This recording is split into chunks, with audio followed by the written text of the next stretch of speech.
साक्षात् परब्रह्म तस्मै श्री गुरवे नमः।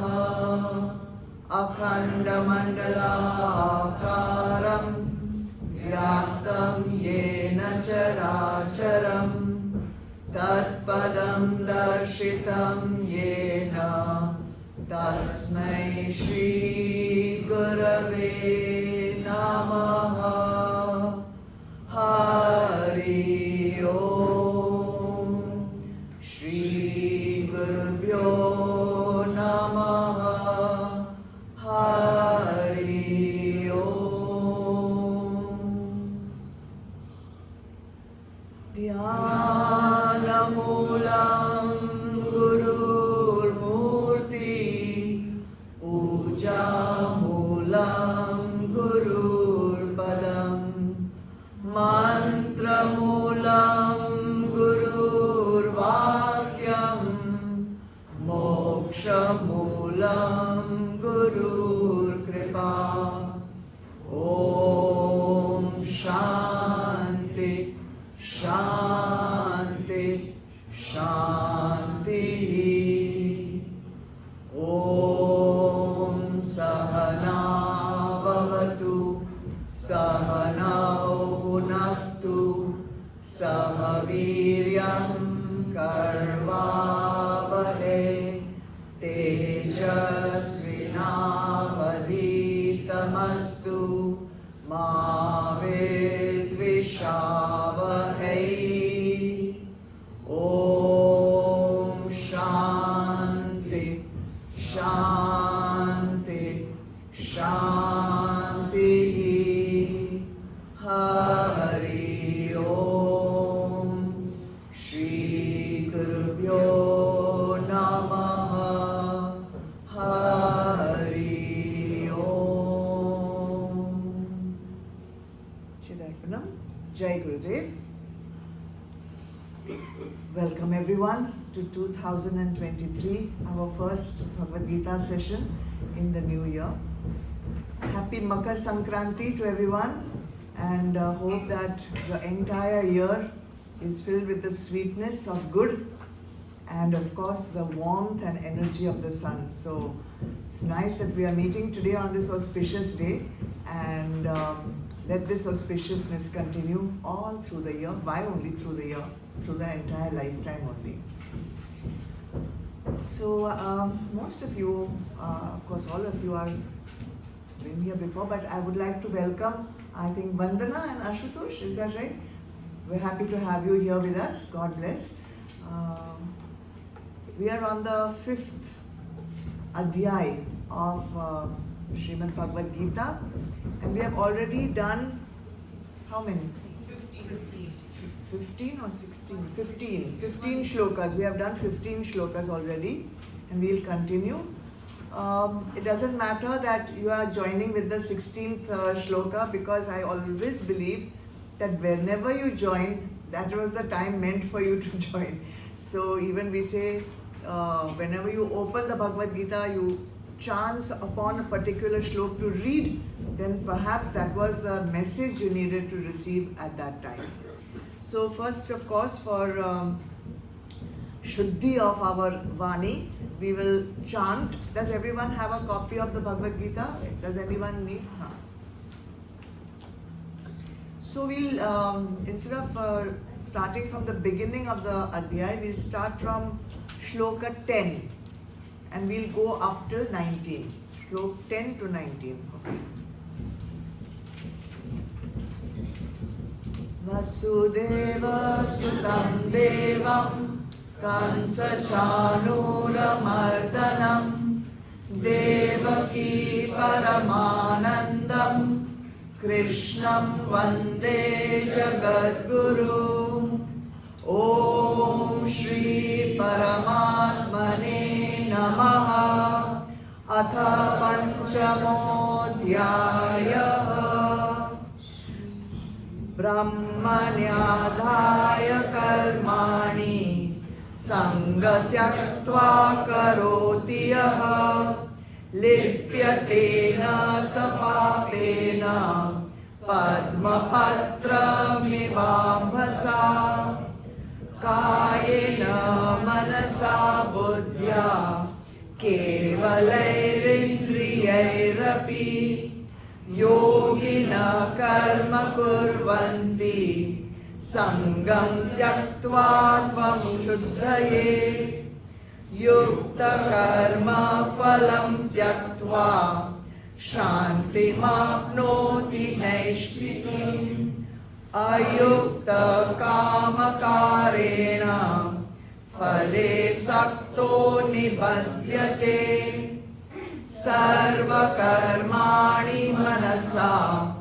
sanyasyaste sukham vashi navadvare pure dehi naiva kurvanna karayan na kartritvam na karmani lokasya srajati prabhu na karma phala samyogam swabhavastu pravartate nadatte kasyachit papam na chaiva sukritam vibhuhu ajnanena vritam jnanam tena muhyanti jantavaha jnanena tu tad jnanam yesham nashitamatmanaha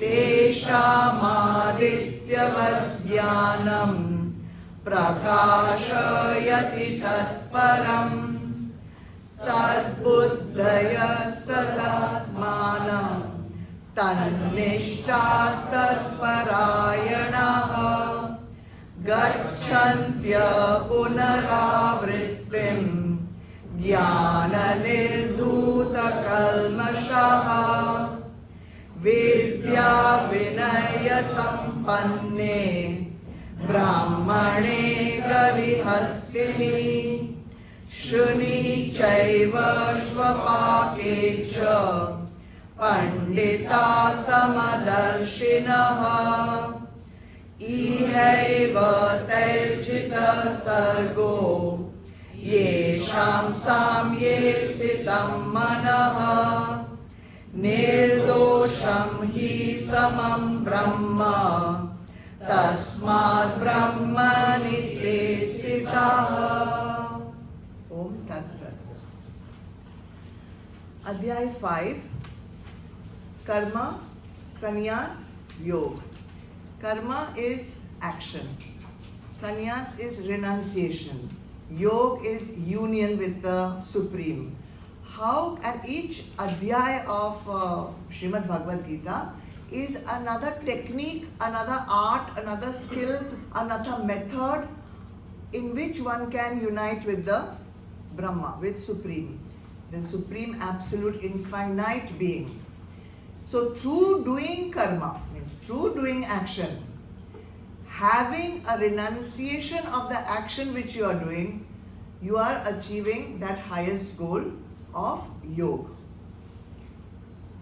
So many believe and many say that the first 6 adhyayas of Shrimad Bhagavad Gita are for action.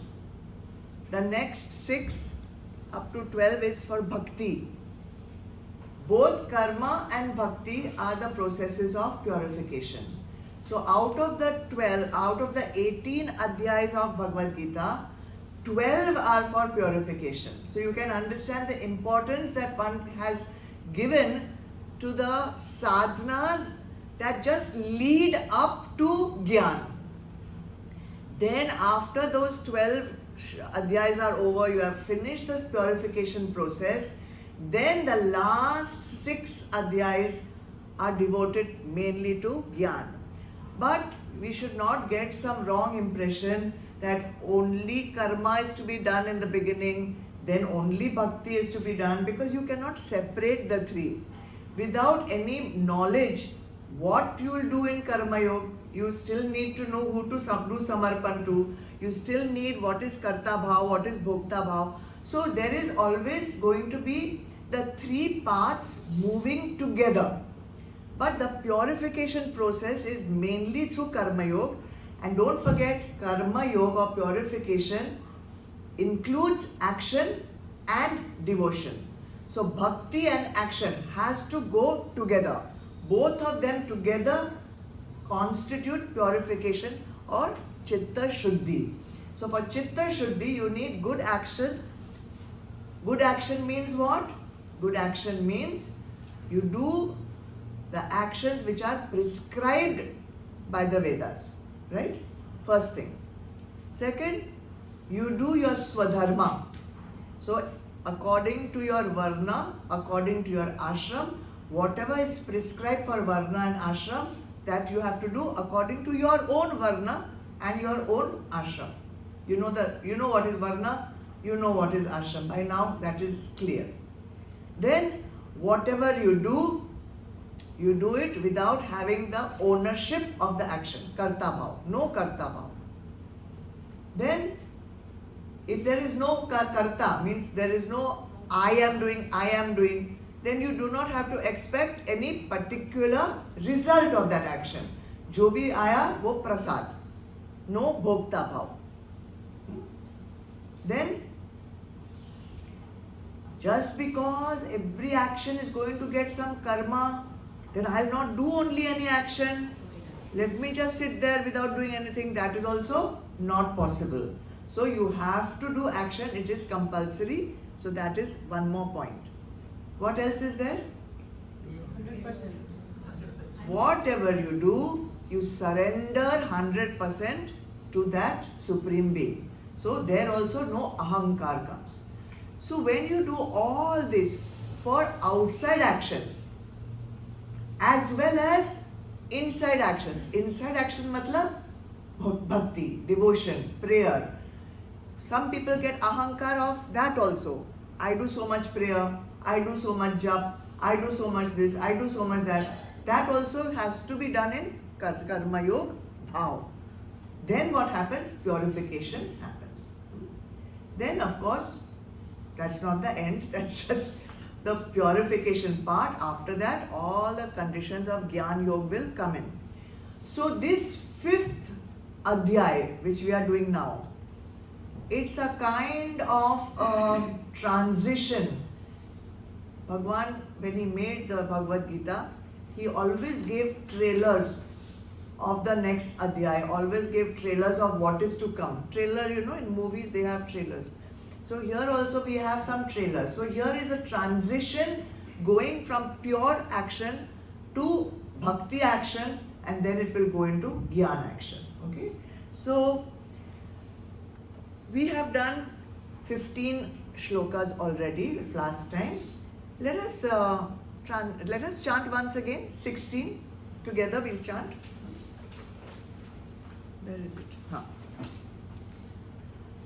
Jnanena tu tat jnanam yesham nashitam atmanah tesham adityavat jnanam prakashayati tatparam. In the case, however, of those whose said ignorance has been destroyed by true knowledge of God, that wisdom, shining like the sun, reveals the Supreme. Okay, we'll understand the meaning of the shloka, but first we will go into the meanings of each word. So, tu is however.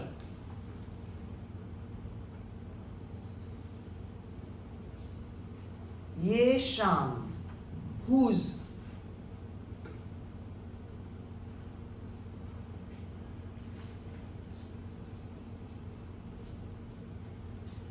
Tad agyanam, that ignorance.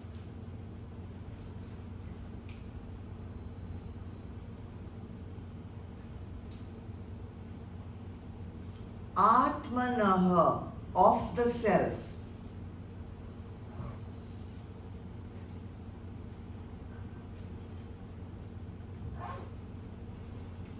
nashitam, becomes destroyed.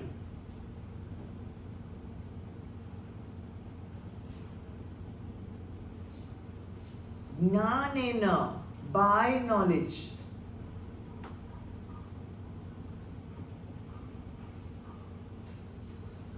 Up to here it means, however, whose ignorance of the self becomes destroyed by knowledge, tesham, there, T-H-E-I-R, there, not T-H-E-R-E, there, jnanam, wisdom,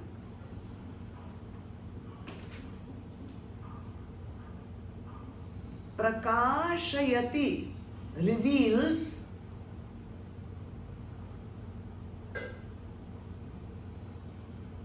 tat param, that supreme reality,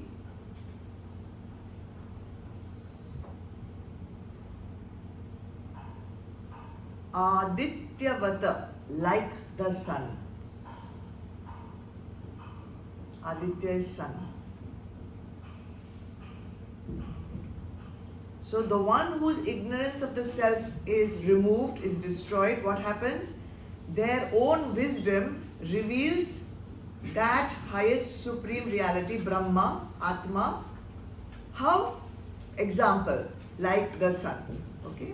So why are they saying in the case, however? What is this word, however?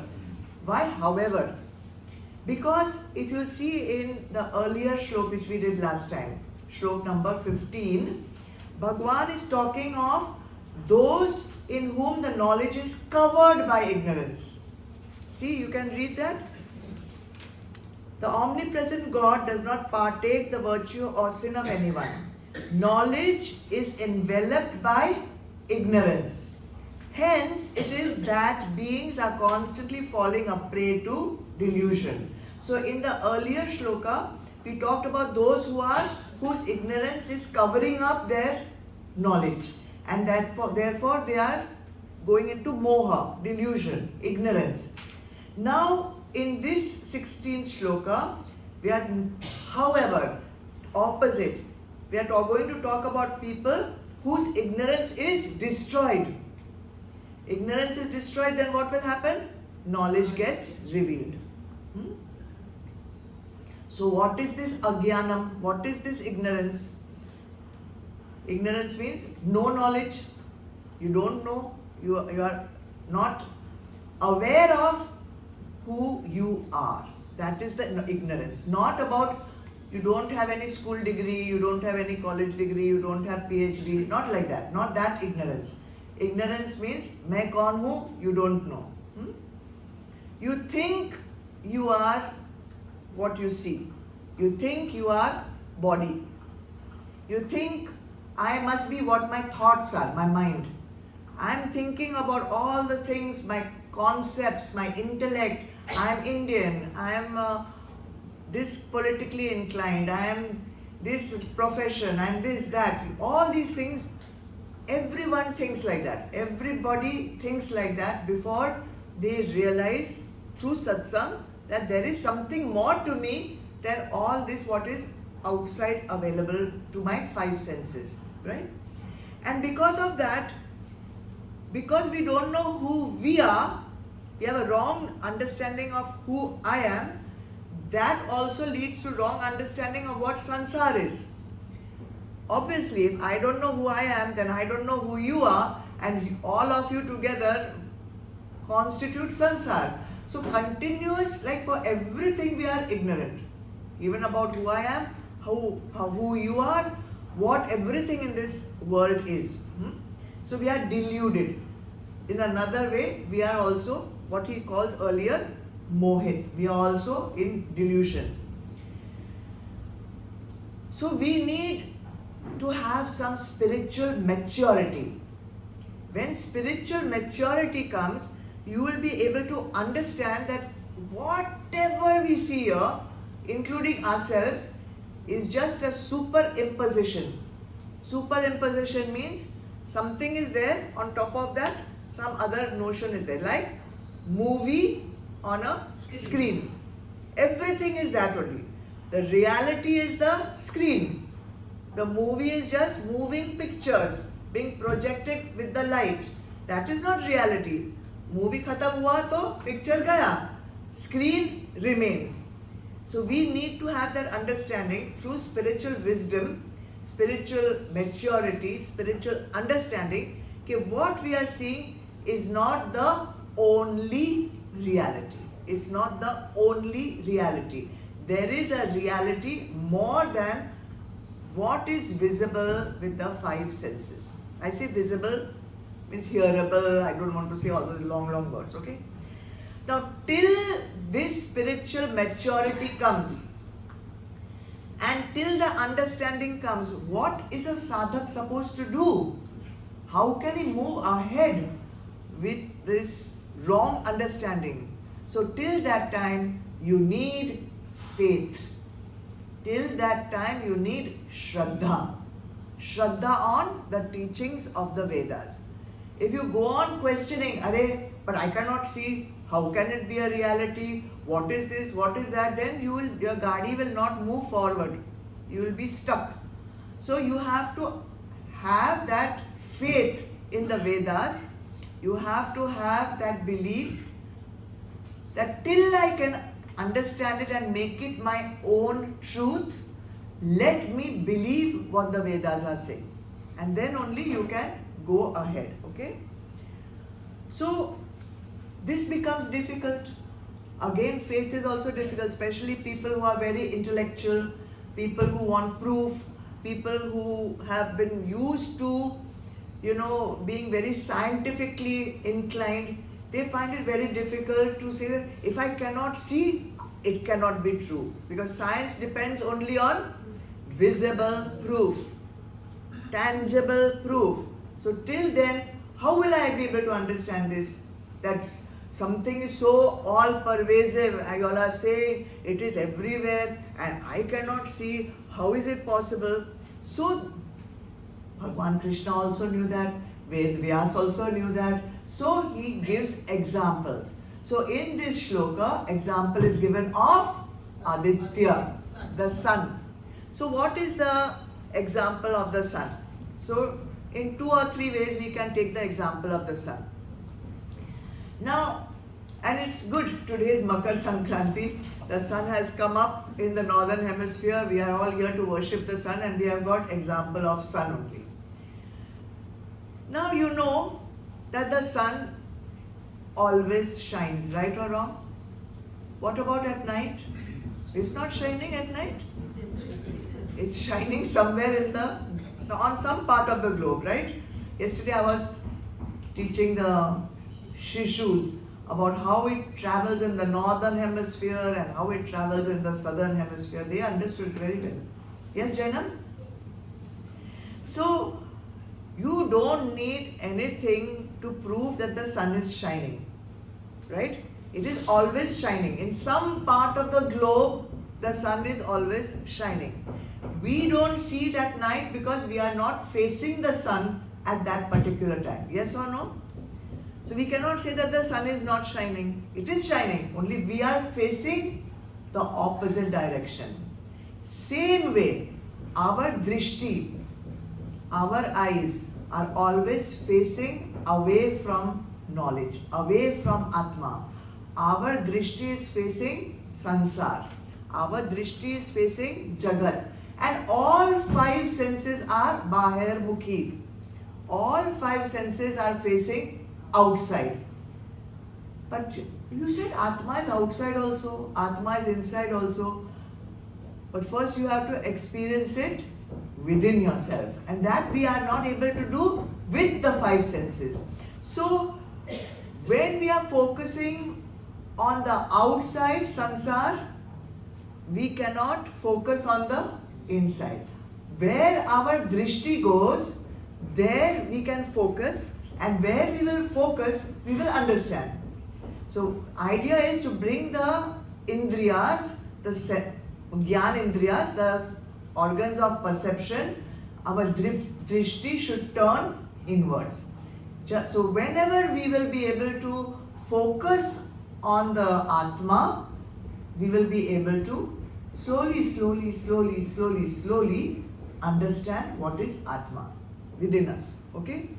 The second example is that sometimes even in the daytime when the sun is visible for us, a dark cloud will come and cover the sun. Yes or no? Especially in monsoon time, you can see 1 minute the sun was shining brightly, then suddenly one dark cloud came and there is chaya, there is darkness, right? And cloud is not visible, sun is not visible because of dark cloud. What has to happen? The dark cloud has to move. Some breeze will come, some wind will come, cloud will move. When cloud will move, sun is still there, totally shining. Now what is covering our jnana of Atma? It is the dark cloud of ignorance. Our mal, our vikshep, our so many avguns, our rag, our dvesh, all this which is inside us, which has to be moved away. Like the breeze, we have to put some breeze. Kaun sa breeze? Gyan ka breeze, satsang ka breeze. Something has to blow that mal and vikshep out. Then resplendent by itself, it is already there. Your Atma is already there. It is already your identity. But you cannot see it because it is covered by the dark cloud of ignorance. That is a second way of using the example of Aditya, sun. Third way is, we see sun is so big, right? We cannot even fathom. I don't even know how to say the number to say what is the size of the sun. It is so huge. But have you not seen that sometimes when the glare is too much of the sun, you just put your hand like that and you block the sun, glare of the sun? Have you done? What is the size of the sun and what is the size of your hand? Such a small hand can block such a gigantic sun? Possible, right? See how these rishis, they came up with these examples. We can't think of such things also. In the same way, your Atma, your true self is sarva vyapak, all pervasive. It is so huge, it is everywhere. But your small ignorance, your small wrong sense of self, which we call ahankar, is blocking that huge Atma, which is who you truly are. So that is what Bhagavan is trying to tell us, that in the same way as sun can be covered by all these things, in the same way your identity of who am I, main kaun hu, that real identity is blocked by your chotu little concept of limited self. My body, my mind, my intellect, this is who I am. Okay?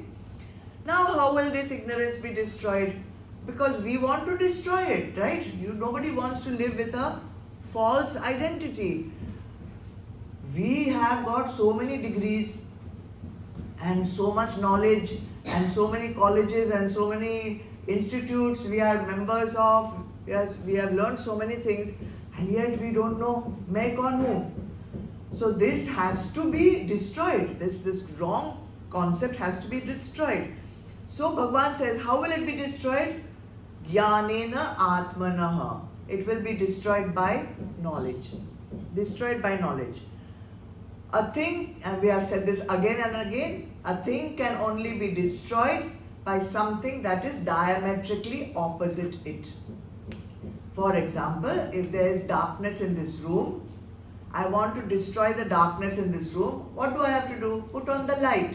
Light is opposite of darkness. I'll say, no, I don't want to put on the light. Let me try sweeping the room. Maybe the light will come. It will not come because sweeping is not opposite of darkness. Dirt is not opposite of darkness. So since knowledge is the diametrically opposite to ignorance, only knowledge means Jnana Yoga can lead to liberation. Oh, good then. let me go directly into Jnana Yoga.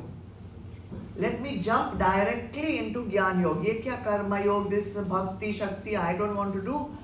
Knowledge only will take away my ignorance. So let me go directly to Jnana. So you know what happens? What happens? Jnana to will not come because there is too much of mal and vikshep, agitation, and purification also will not come.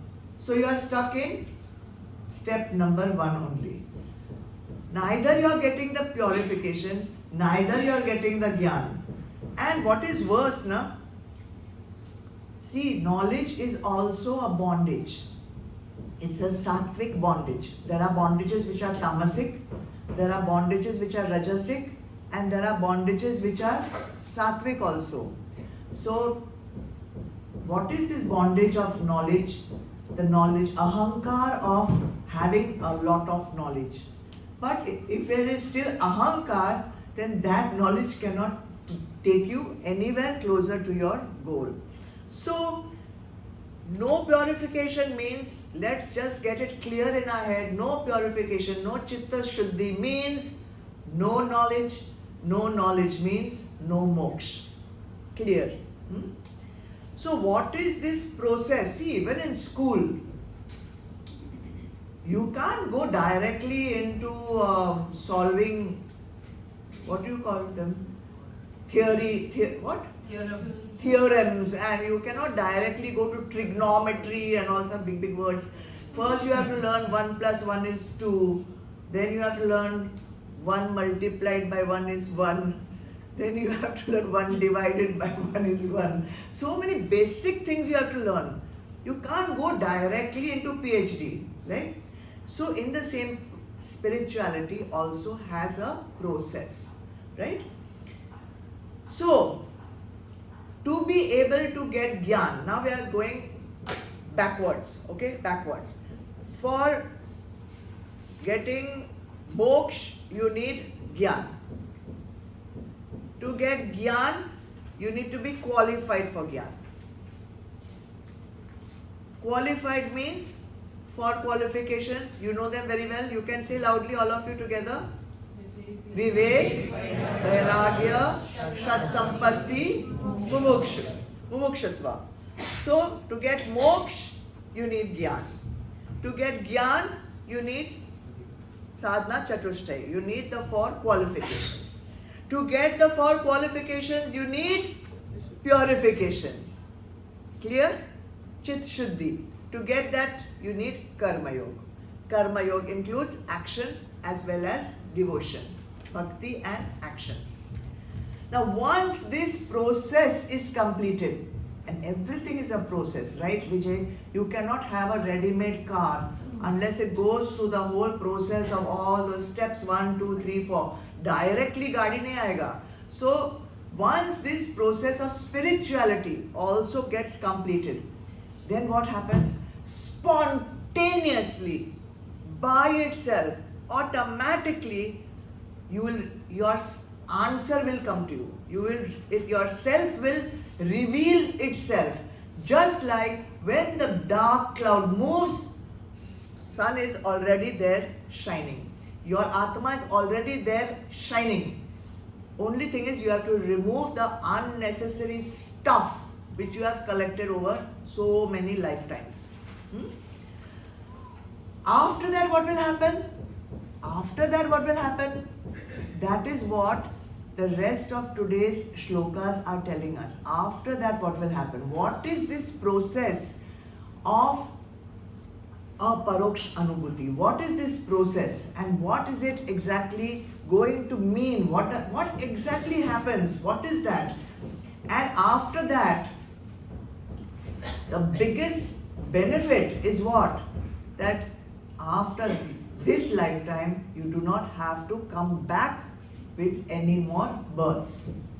Jivan Mukti, right? So let us see now.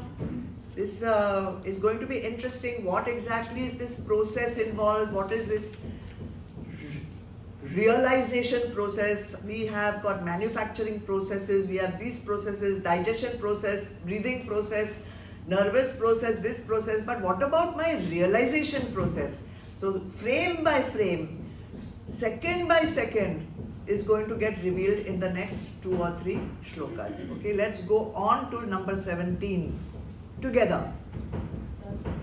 Tad buddhayastadmanam tannishthastat parayanaha gacchantya punaravrittim jnana nirduta kalmashaha. Those whose mind and intellect are wholly merged in Him, who remain constantly established in identity with Him, and have finally become one with Him, their sins, being wiped out by wisdom, reach the supreme goal whence there is no return. Okay, this is a guarantee by Bhagavan. And surely this should be motivation enough to go through the process with most sincerity and utmost sincerity and diligence that anyone can do. Let's go to the meaning. Tad buddhaya. Those whose intellect has pierced into the understanding of Brahma. Those whose intellect has pierced into the understanding of Brahma. Pierced, you understand? Like a sharp thing it has to poke through. Then tad atmanaha. Those whose self has become Brahma.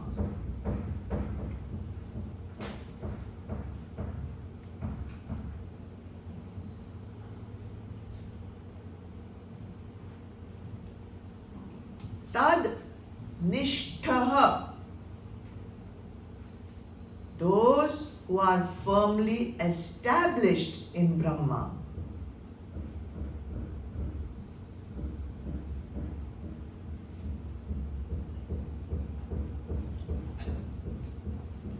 Tat parayanaha. Those for whom Brahma is the only goal.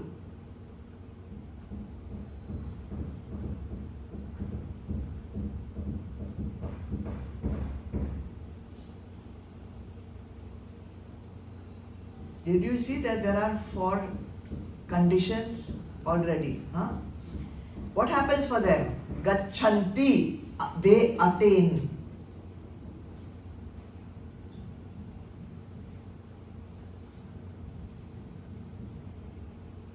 What do they attain? Apunaravrittim, that state from where there is no need to return.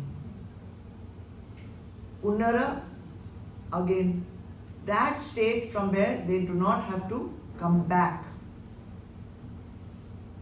They attain that state. What is that state? Mukti. How come? How come?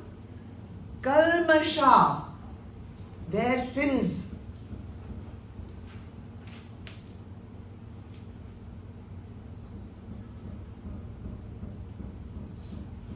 Their sins nirdhuta, wiped out.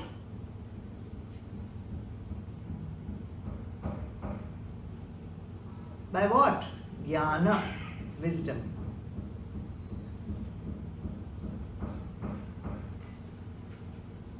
If you have ever done editing of a video or of a film, sometimes we sit, Nikhil and I, we sit to edit the videos of our satsangs, and one what do you call it? App. What is it called, Nikhil? App. It's an app. So you can break up 1 second into frame, like one by one. Just hand from here, then it will go here, then here, then here, then here, like that. Slow motion. You can break it up. So this shloka is breaking up the realization process frame by frame, slow motion.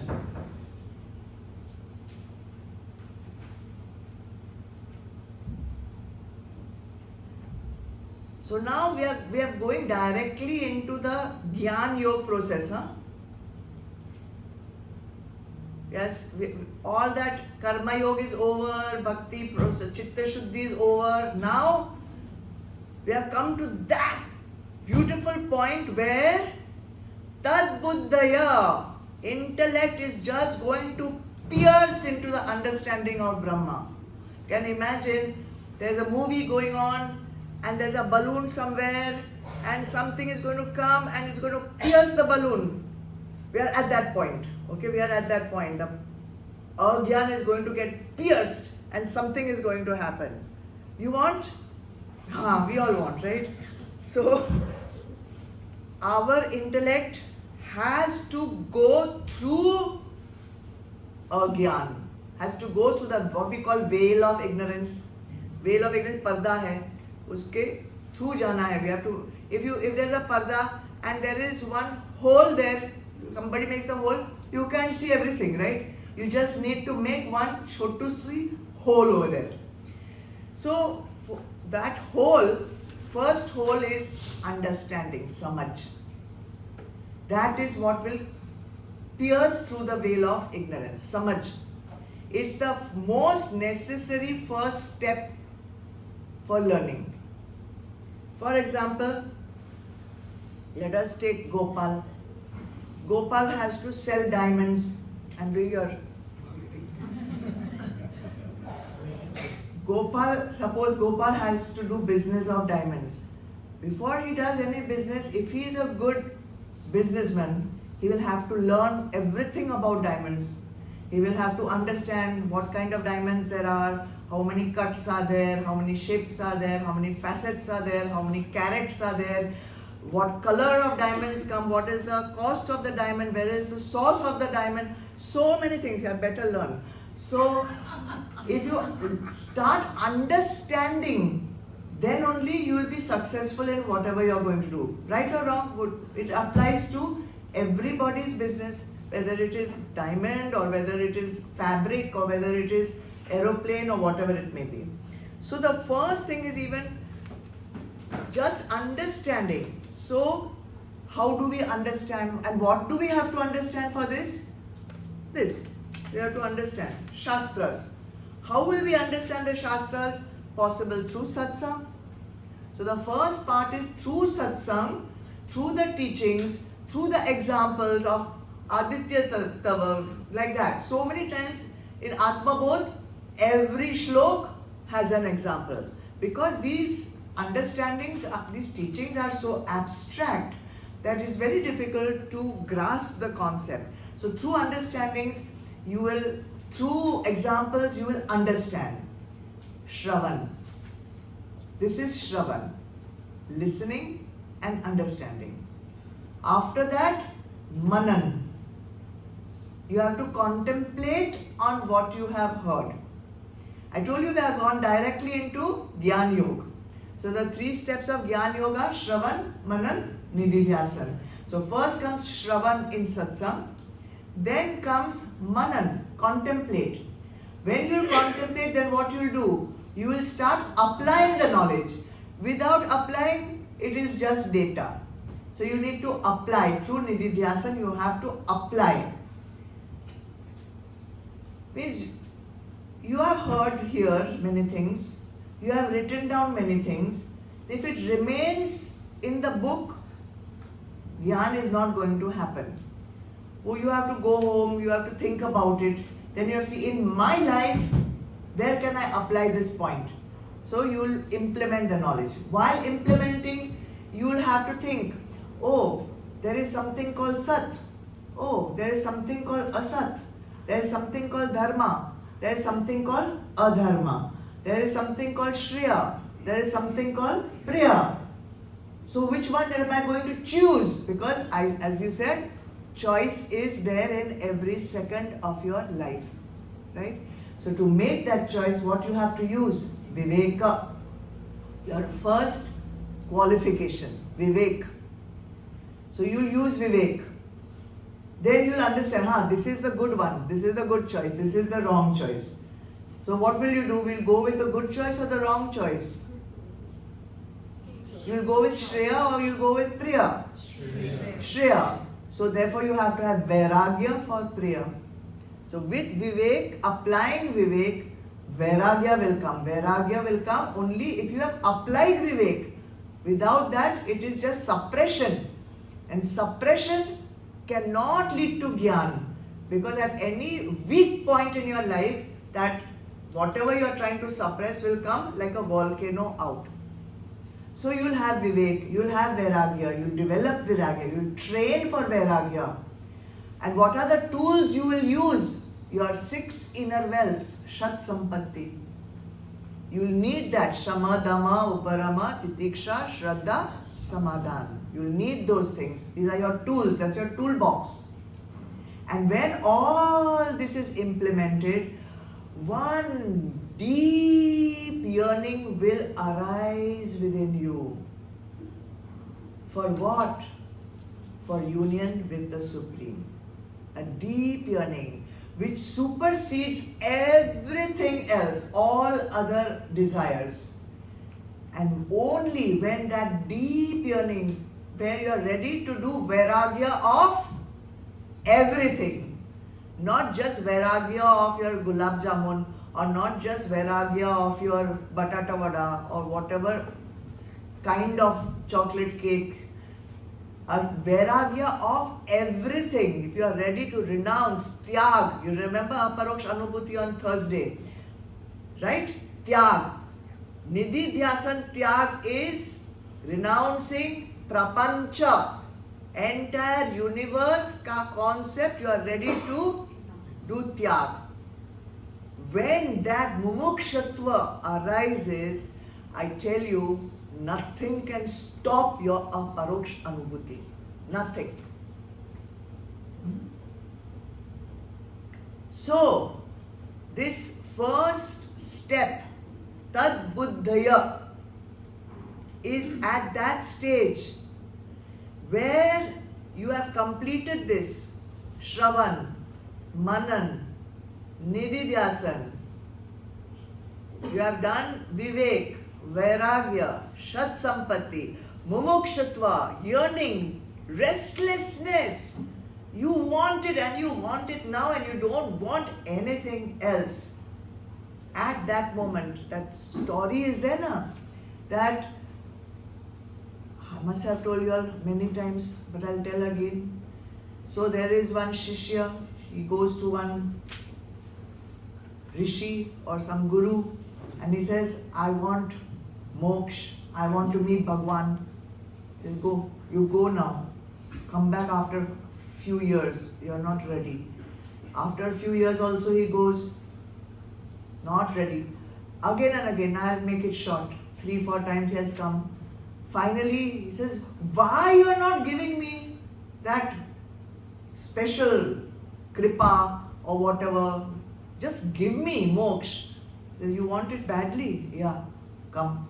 Out of the kutia, go at the back, there's a bucket of water. He puts his head in the water, keeps it there till that fellow is ready to die. So much struggling he does, but then finally stops his struggling also. Then his Guru knows that abhi 1 second more rakhega to he'll go directly somewhere else. Releases him. That fellow says, I came for moksha, I didn't come for moth. You heard me wrong? I said moksha, not moth. He says, how badly did you want it to come out from that water? Are you crazy? I was ready to die in 1 second. When you want moksha that badly, come back. Then I will give you. Then you will get it. So this process has to happen. It doesn't just come like, I'd like to have a cup of coffee maybe. Moksha will not come like that, cup of coffee. It is something that If you don't have, you are ready to give up everything. Are you ready? That is a self-evaluation which you have to do. So this is the only meaning of tad buddhaya. When you have reached this moment in your life, automatically your buddhi will pierce through the veil of ignorance for you to see मैं कौन हूँ. This is what first frame only. I told you step by step they are going to give, reveal what is going to happen. Okay, now I have seen Atma, I have seen मैं कौन हूँ, I know it is revealed through. Then what? Then what? Second step, tadatmana. Second step. Suppose there was a curtain here. Some in theatres, concerts, there are curtains. Na? This is a stage, there is a curtain. Audience cannot see through that curtain. But there is a secret. If you have ever acted in a play or something, which I have done many times. So, we have a small hole in the curtain. And from that small hole we see कि audience में कौन-कौन बैठा है, how much audience is filled up. That small hole makes me see everything. I don't need to open the curtain to see. You cannot see, but I can see through that small hole, right or wrong? Just that one piercing and you will see yourself for who you are. Who are you? Who are you? Atma, Brahma. Just that piercing will give you the knowledge of Aham Brahmasmi. It's a flash. You will just spontaneously get it in that 1 second. And that's why there is a saying, and you know it in Mundak Upanishad, Brahmavid Brahmeva Bhavati. The knower of Brahma becomes Brahma. That one piercing, that one dot in the curtain where you have seen yourself, that's it. It will spontaneously change your entire life, your entire drishti, your entire intellect, your entire understanding of who am I and who is everyone else also. And that is, he will realize that I am not body, I am not just the mind who's thinking or feeling. I am not the intellect that is having rational thoughts. I am Brahma. I am that supreme being. And not only he will realize, I am that. Aham Brahmasmi. Tattvamasi. You are also that. And everything is also just that. That is the realization. I told you, we are going frame by frame. See, and it's all happening in 1 second like that. Okay? Then 1 second is pierced and you have that realization. And that is called also awakening. Jagran. Awakening. How once you're awake, your eyes are open. In 1 minute, no, not 1 minute. In 1 nanosecond, your eyes open, you are seeing everything. How long does it take to open the eye and see? That fast, you have pierced the veil of ignorance and you have that understanding, that samaj, Aham Brahmasmi, and not only Aham Brahmasmi, Tattvamasi, you are also that. Then what about all these other things? Everything is that. Not just me, not just you, everything. Whatever you see in this entire prapanch, whatever you see in this entire universe is just manifested forms of that supreme being. We have done in Ishavasya Upanishad. Yes or no? You remember all that? Everything is manifested form of Ishwar.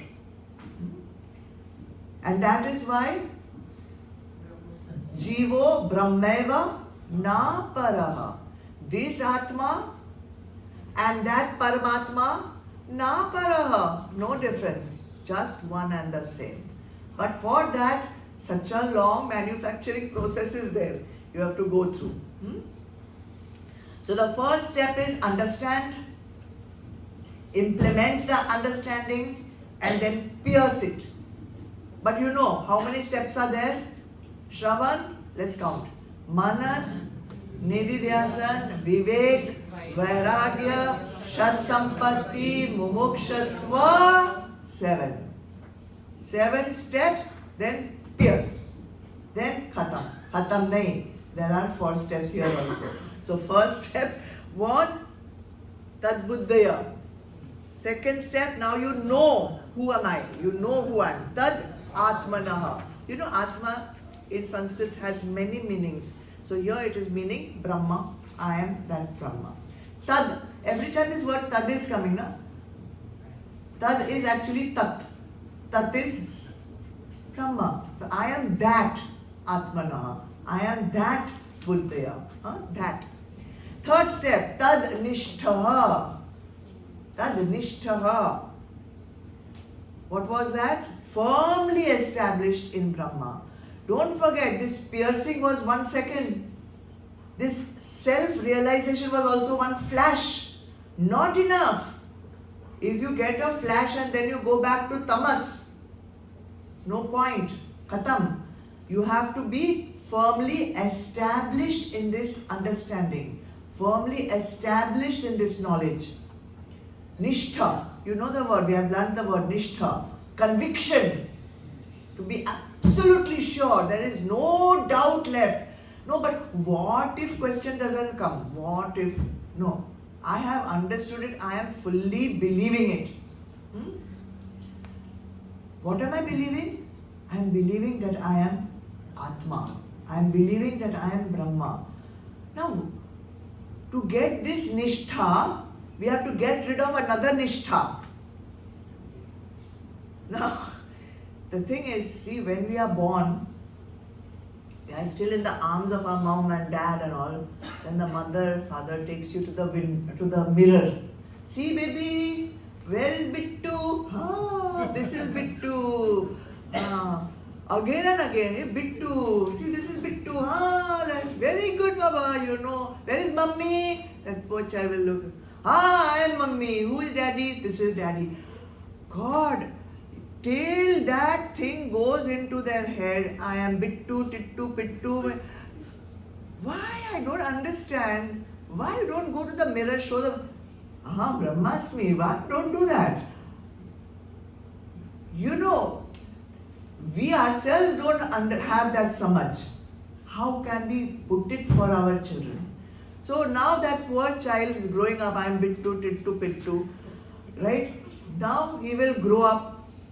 He will be firmly established. I am Bittu, I am 10 years old, I go to this school, and you'll make them, guests come. Come Bittu, tell your story, then that story will come. I am this one, I am that one. All false knowledge you are giving your children. Have you ever thought of that? See, he speaks 2 languages. He can sing Marathi song also, he can sing Gujarati song also. Okay, very good. Teach them what you are. Why you don't teach what you are? Now he is growing up with all this delusion. He is growing up with this false knowledge. Now he will grow up and become a mother and father. Then he will do it to his. Now I am the papa, I am the mama. Who am I, bete? Papa. Where's papa? Show me. Papa. Where's Bittu? So clever boy. So this is, we have grown up with this false understanding, and it has become our nishtha. From childhood, from birth, this nishtha is there. Not for my Jainam and my Adish. They are being hammered day in and day out. Jainam, who are you? That's it. They have to be hammered. You have to give this nishtha to them from childhood. Who am I? What is my true being? What is my true identity? The enlightened person is the one who has the nishtha, and only that will pierce, Shraddha will pierce, then he will know, then he must develop that nishtha and establish it. He has to establish that nishtha.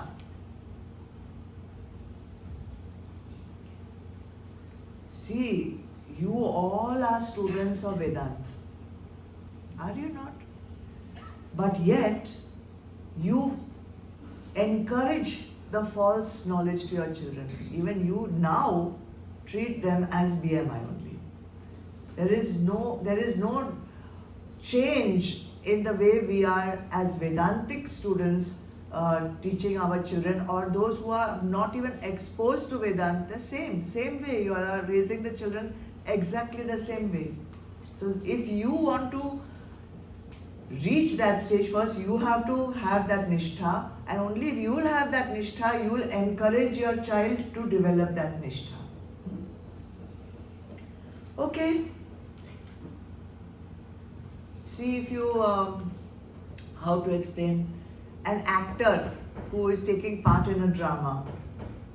He may be playing in a Ras Leela, no? They take many roles. Same person will come as Ravan, then he will come not as Ram, he will come as some other character, then just change the beard, then he will come and change one kapda, then again he will come as another role.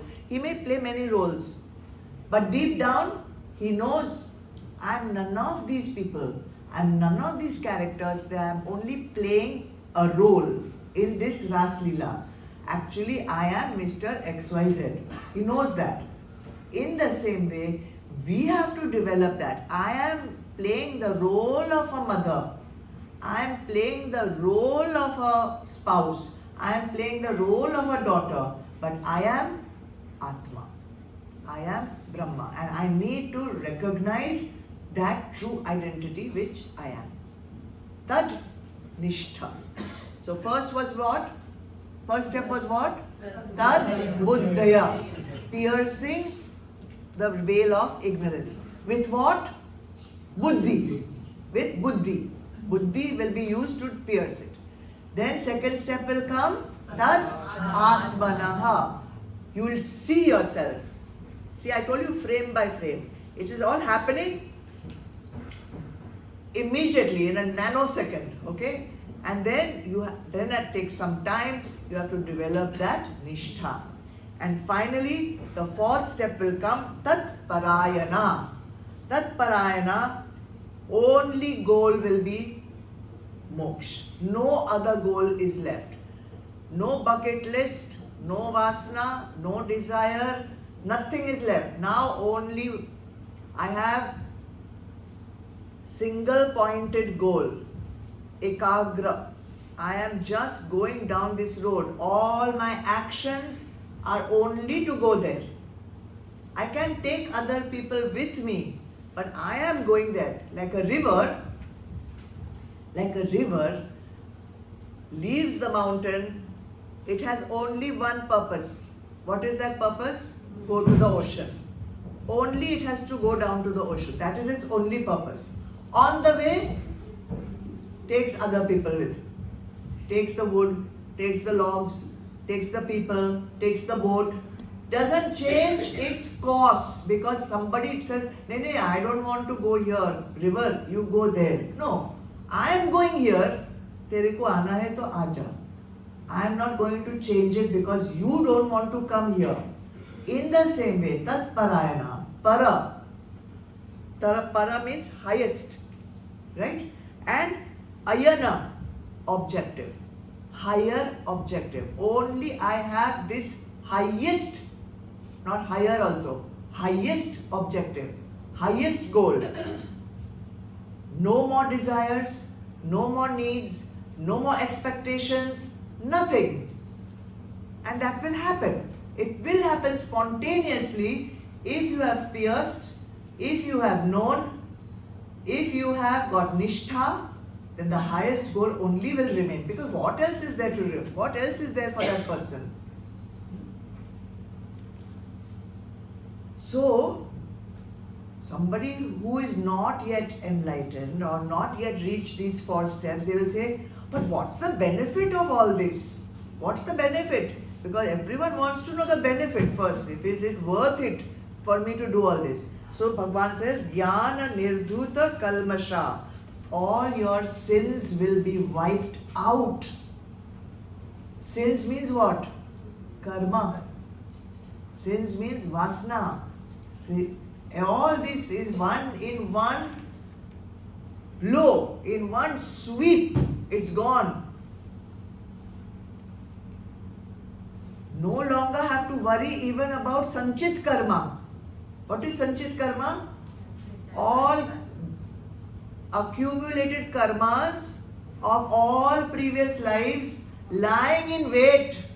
Acha bete aja, next life I will give this karma to you, next life this karma. All that full sanchit karma gone.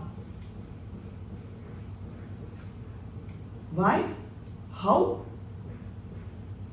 So, karma belongs to what? Body. Karma belongs to the body. But he is no longer the body. He is no longer the body. Why it will come to him? And he is not going to be born again also. He is not going to have another body. So, with the body gone, karma also gone. He doesn't have to worry about it. He has done tyag of his body. Even in the lifetime, he has done tyag of the body. Along with that tyag, when you have taken sannyas, and when you have aparoksha anubhuti, all the sanchit karma goes. Then what is left? Prarabdha. Prarabdha is left. But that also doesn't affect him. Because prarabdha also belonging to the body. And he has already done tyag of body.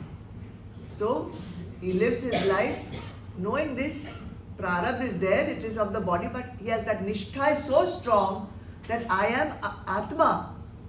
Body will go on feeling whatever it needs to feel, but I am Atma. So, prarabdha also does not affect him at all. And when the body drops, so this stage is called Jivan Mukt. Then you are in the body, you are working through the body, but you are firmly established in the fact that Aham Brahmasmi, I am actually only Brahma. Then you have reached the stage of Jivan Mukti. You are a Jivan Mukt. Now at some stage this Jivan Mukt will also drop the body, right? Then of course he will merge completely with Brahma. He will become Videha Mukt. After death, he becomes Videha Mukt. During life, he is Jivan Mukt. Body will be burnt. Everything else has merged. Right? He will just become Brahma. So, like this wall, again, same example. Break the wall, break this wall, space from here and space outside becomes one and the same. Body goes, Atma and Paramatma become one and the same. Now, when you have become one and the same, you have got a body still, you are using Gyan Indriya still, you are using Man still, you are using Buddhi still to work in the world. Even as a Jivan Mukt, you have to use all this equipment, right? You cannot operate in the world without BMI. It is still there. It is still there. How will this Jivan Mukt perceive the world? Next shlok. That is number 18. Let's read together. Vidya Vinaya Sampanne Brahmane Gavihastini Shuni Chaiva Shvapakecha Pandita Samadarshinaha. The wise look with equanimity on all, whether it be a Brahman endowed with learning and humility, a cow, an elephant, a dog, or a pariah too. Pandita. Pandita means the wise person.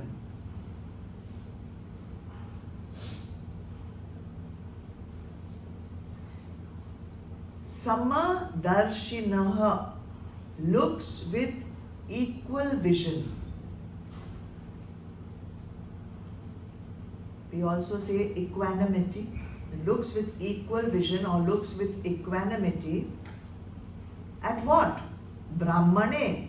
At a Brahman.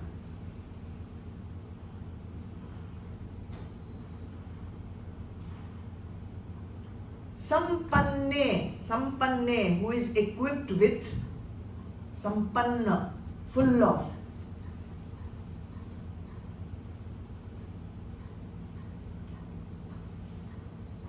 Full of what? Vidya, knowledge. But which knowledge? Of the self.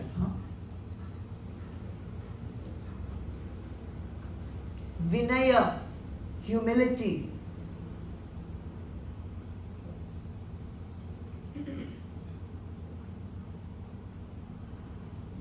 So the wise person looks with equal vision at a Brahman who is equipped with knowledge and humility. Gavi, cow.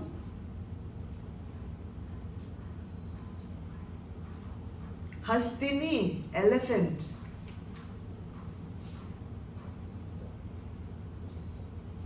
Shuni, dog.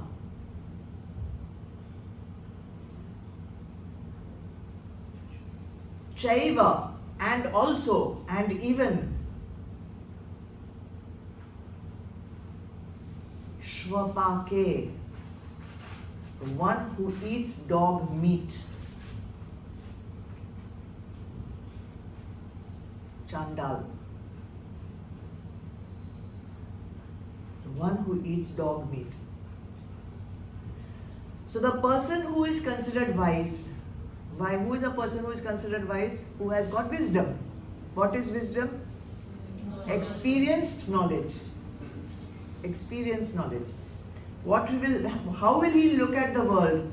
He will look at the world with equanimity, equal drishti. Same way he will look at the world, whether he is looking at a brahmana, whether he is looking at a cow, whether he is looking at an elephant or a dog, or even one who is eating dog meat. So depending on how a person or a sadhak or a spiritual seeker is progressing in his life, he will have a different way of looking at the world. Yes or no? So now imagine yourself 10 years ago, 20 years ago, before you were introduced to Vedanta or to any other spiritual learning. How did you perceive the world? How did you look at people? Think about it. Go back in a flashback.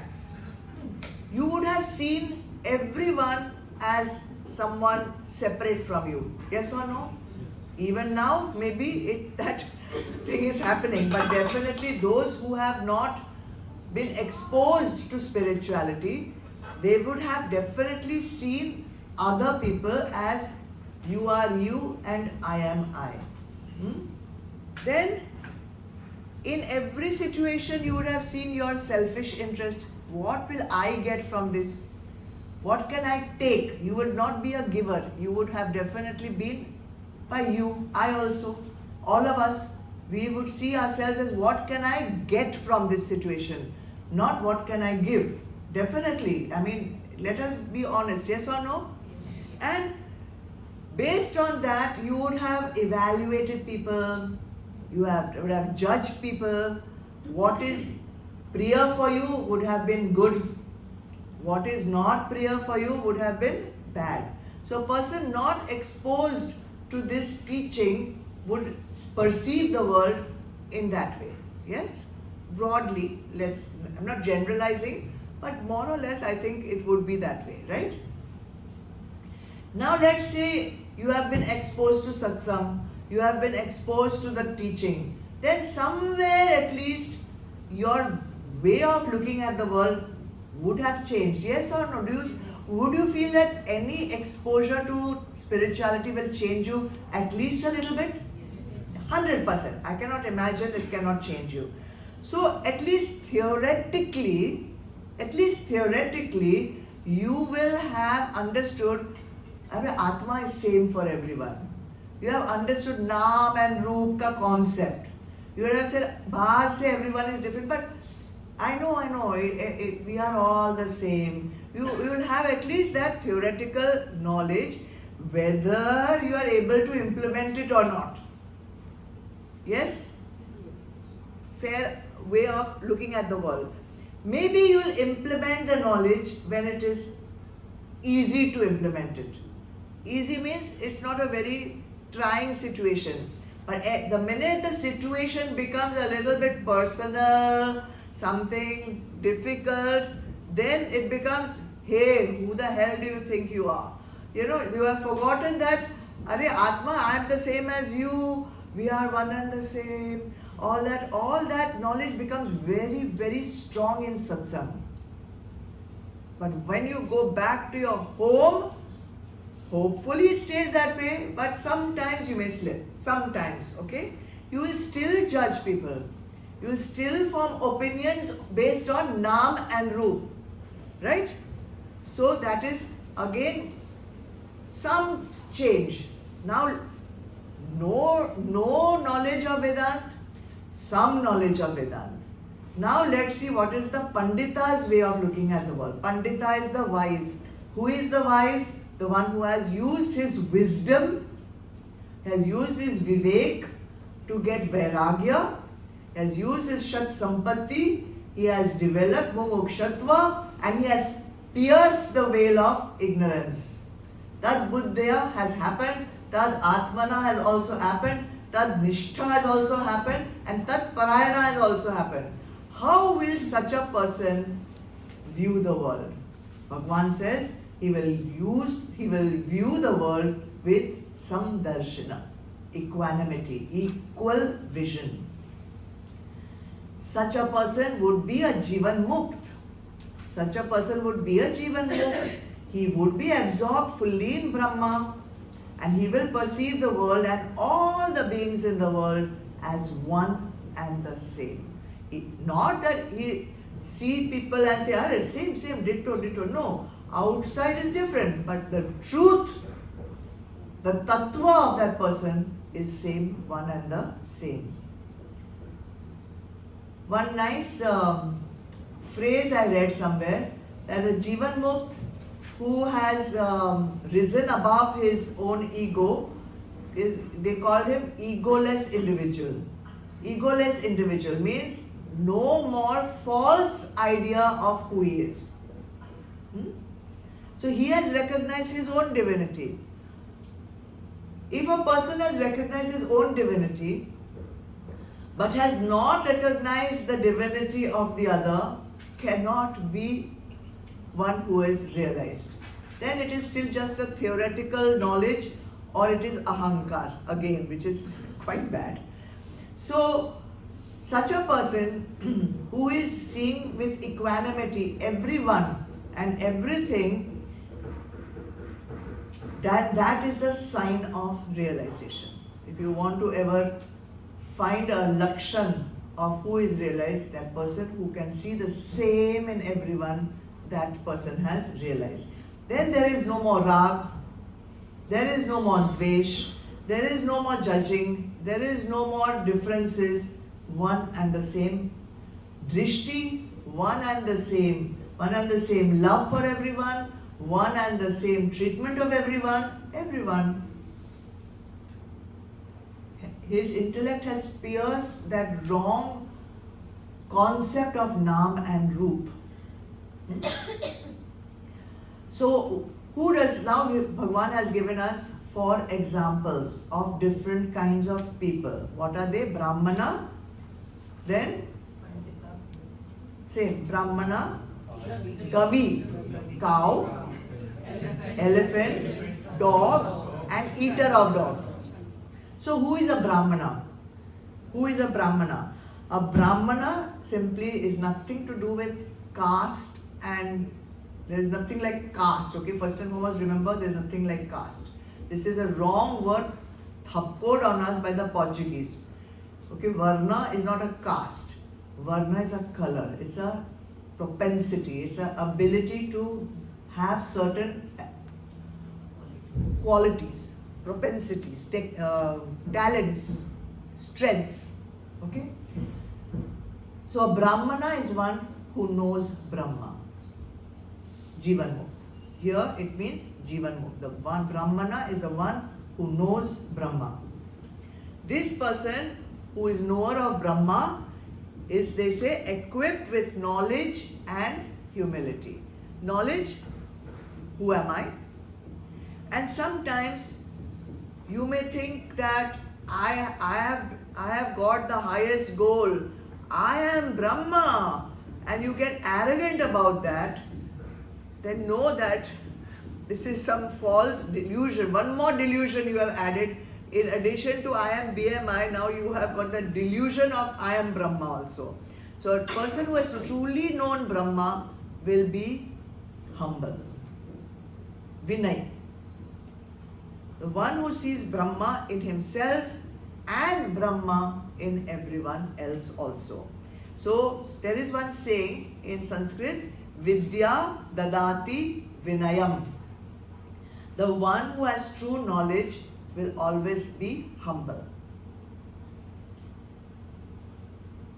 He has understood this vastness of everything, this oneness which is vast. And he is in awe. He is in awe of this great oneness, this great Brahma. And to see that I am also that. I mean, look at me. I am just one small dot. And this whole thing is part of my whole existence. It cannot lead, true realization cannot lead to ahankar. It can only, abhiman. It cannot lead to that. It has to only lead to humility. So, Brahmana represents here a person or persons with sattvic qualities. When he has given Brahmana, Gavi, Hastini, dog, eater of dog, the Brahmana is the Pandita, the Jivan Mukh. When he looks at Brahmana, he looks at people who are highly sattvic. Then Gavi, cow. Next example, cow. Now you will see the cow is gentle. It's very gentle. It's almost human-like. And I've read, I'm not really sure of it, but I've read that the last animal birth before human birth is that of a cow. So if you see the eyes of the cow, it's almost human-like. I don't know if once you go and you see a cow, you observe it.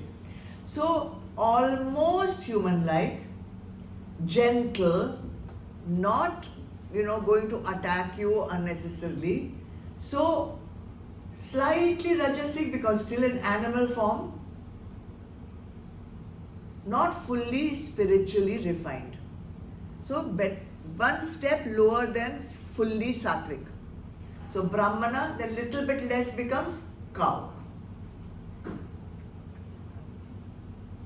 Then next step comes Hastini, elephant. Huge, strong, can crush other people. Representing Rajas.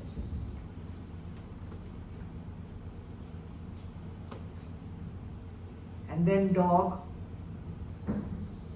has more anger,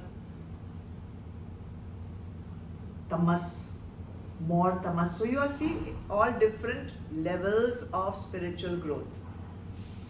And then the worst, highly tamasic, the one who will eat the dog's flesh, means non-vegetarian.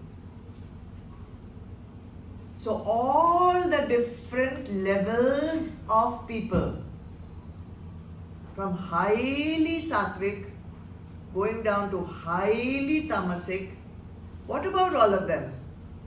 The Jivan Mukh looks at all of them with equal vision. That is the point. Whoever it may be, he looks at them with equal vision. Why? Because he is not looking at the outside. He is looking at the Tattva, the Atma, which is the same in all.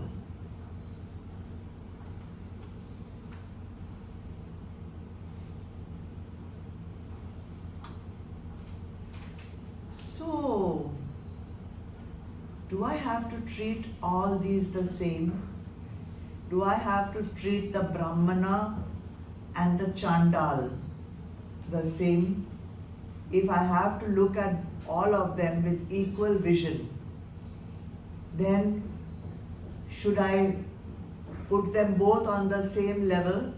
Shall I take both of them and put them on the same pedestal? What should I do?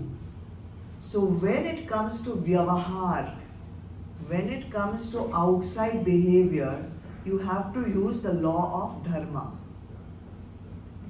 In vyavahar, you use the law of dharma.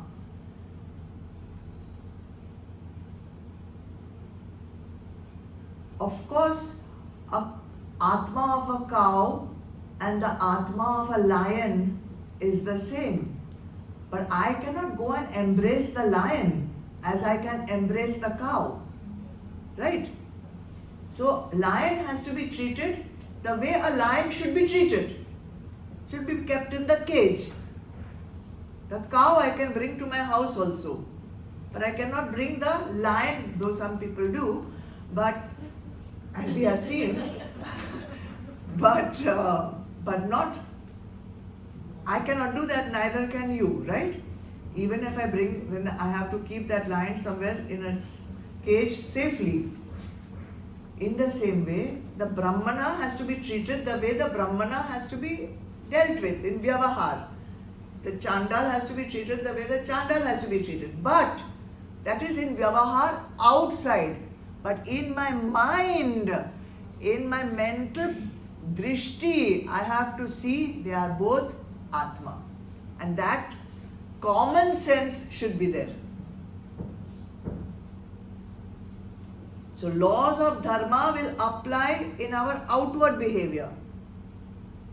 And laws of spirituality will apply to our inner understanding. इसको mix मत करो.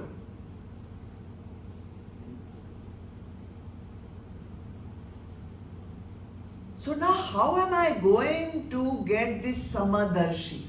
How am I going to get this same equanimity of vision? Because most of the time people are so different. I mean, now we are talking about cow and now we apply the same properties of cow, elephant, dog eater to humans.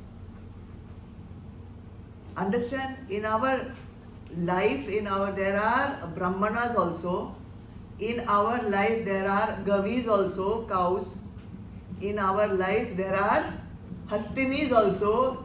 They are huge and bullying you and crushing you with their strength. In our life there are dogs also. And in our life there are chandals also. Now how am I going to look at all of these with same drishti? With the same vision. You understand where the gunas are working. The first step is to understand that people are behaving according to their gunas. Their predominant guna at any particular moment will make them behave according to the guna. Tamas ज़्यादा है तो आपका व्यवहार तामसिक होगा. If rajas is predominant at that time, rajasic action will happen. If sattva is predominant, you will do sattvic action. Not just action, shabd also, your thinking also, everything will change. So the first thing is to understand that. And then second, my gunas are playing with your gunas. So not only other people are behaving according to gunas, my understanding is also based on my gunas. So my tamasic guna will make me think tamasikly about your tamasic guna. So it's not just that other people have these gunas, I also have them. And my perception of others is being influenced by the guna which is predominant in me also. Don't just judge the others. This is guna, very tamasic guna, you know. And when you are thinking like that, your guna is also tamasic only. Think of that. And you see, this fellow behaved really rajasly. I feel like slapping him. I feel like kicking him. I feel like doing this. Hey, oh, hang on. What guna is happening in you at this moment? Stop. Pause. See yourself. Don't just see guna in the other. How I am reacting to the guna in the other reflects the guna in me also. Yes or no? We are so quick at judging the other. But how am I reacting? I am reacting exactly the same way. I am just a mirror. Usne idiot bola to you will say stupid. Usne donkey bola to you will say monkey. This is rubbish. Other person is doing ignorance, showing their ignorance. Do you have to also show your ignorance? Or where is all this satsang knowledge going to at that moment? Does it disappear? Gone. So the first thing is to see that gunas are working in me also. Gunas are working in you also. Gunas are working everywhere. Second step, where is this guna? Who does this guna belong to? Is belonging to body, mind, intellect. Am I body, mind, intellect? Oh, what did Ma say? I am not body, mind, intellect. I am Atma. Oh, okay. So this person is behaving according to body, mind, intellect ka guna, but he is not body, mind, intellect.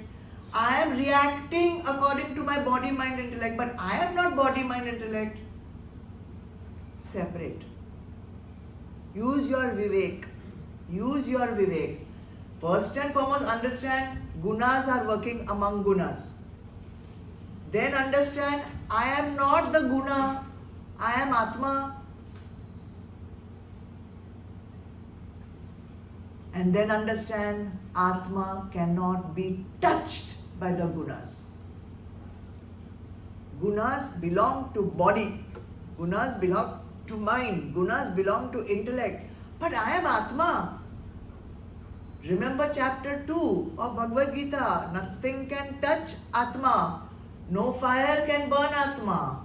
No water can wet Atma. No axe can cut Atma. Then what somebody says stupid, it will Atma gets affected. You get affected.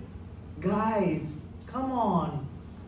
Now after 10-15 years, no. Whatever anyone does, you are not affected. Only that person's guna is working, but your guna does not have to interfere and get entangled in his guna. His guna is making him work in a certain way, his karma. When you get entangled, your karma, chodo. Tat parayana, have only one goal. Be the river and move from the mountain to the ocean. Don't go here and there. Oh, there's a mela on this side of the banks of the river. Let's go and visit the mela for some time. Ganga is not interested in the mela. Aap karo Ganga mela, kuch bhi karo. I am moving. It's beautiful aartis, right? Shruti, on the banks of the Ganga. Ganga stops to watch? No. Ganga doesn't stop to watch the aarti. Ganga goes. जो भी है, Ganga sees cremation ghat. Ganga doesn't stop. Somebody is dying over there. Let me stop. Let me feel bad. No, Ganga moves. You have a mela, Ganga moves. You have a cremation, Ganga moves. Only we foolish people stop in our goal. Move. W-A-L-K, keep walking. Right? So that is how you will get Samadarshini. Alright. Last shloka, guys, 19. Ihaiva tarjita sargo yesham samye sthitam manaha nirdosham hi samam brahma tasmad brahmani te sthitaha. Even here, is the mortal plane conquered by those whose mind is established in equanimity.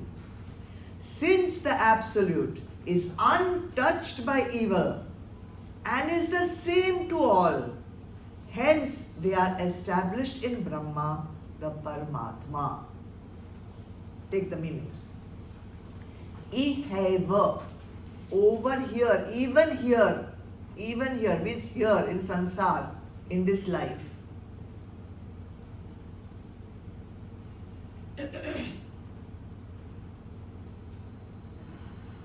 Sargo, cycle of life and death.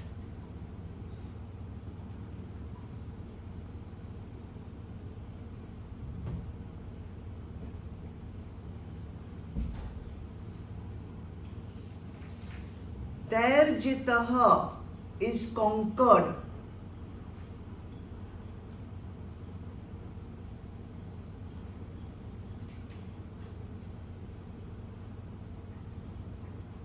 Yesham, by those whose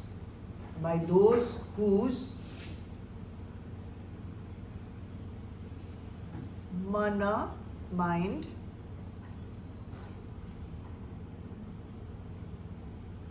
sthitam, established, samye, in equanimity.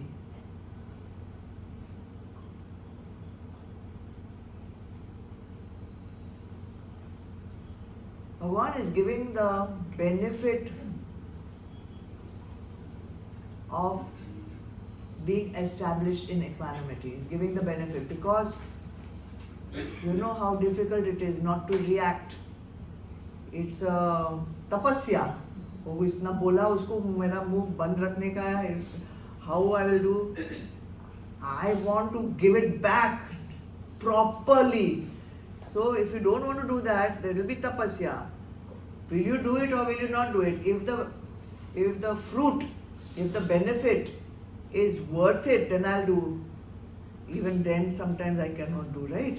So here he is in this shloka, is already described Samadarshini, what is that equanimity. Now he's giving the benefit of it, fruit. Brahma, the absolute Brahma, nirdosham, flawless.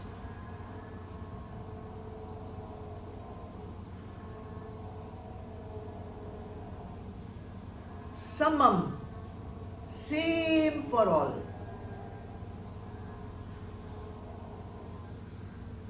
He, certainly.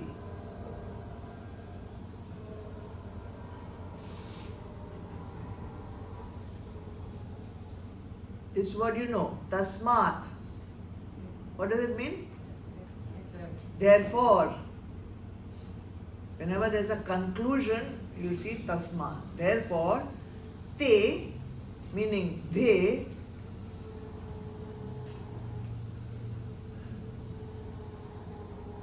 sthita, are established, Brahmani, in Brahma.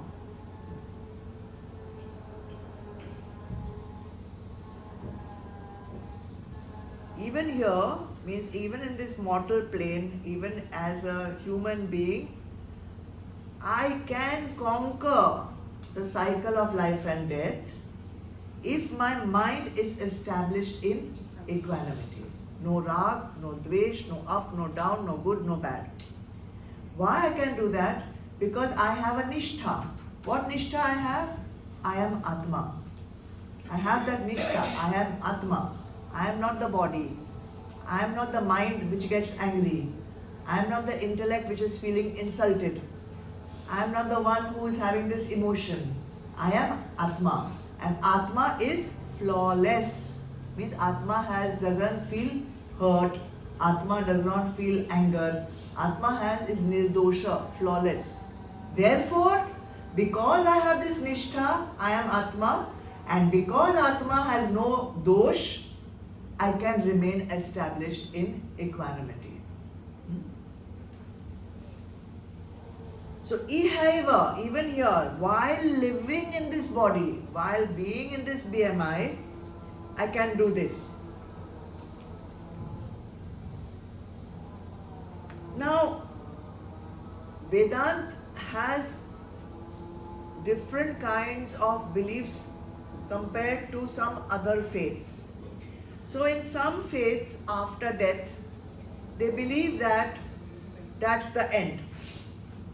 After death, either I will go to Swarga, heaven, and I will stay there eternally, and I will enjoy eternal pleasures.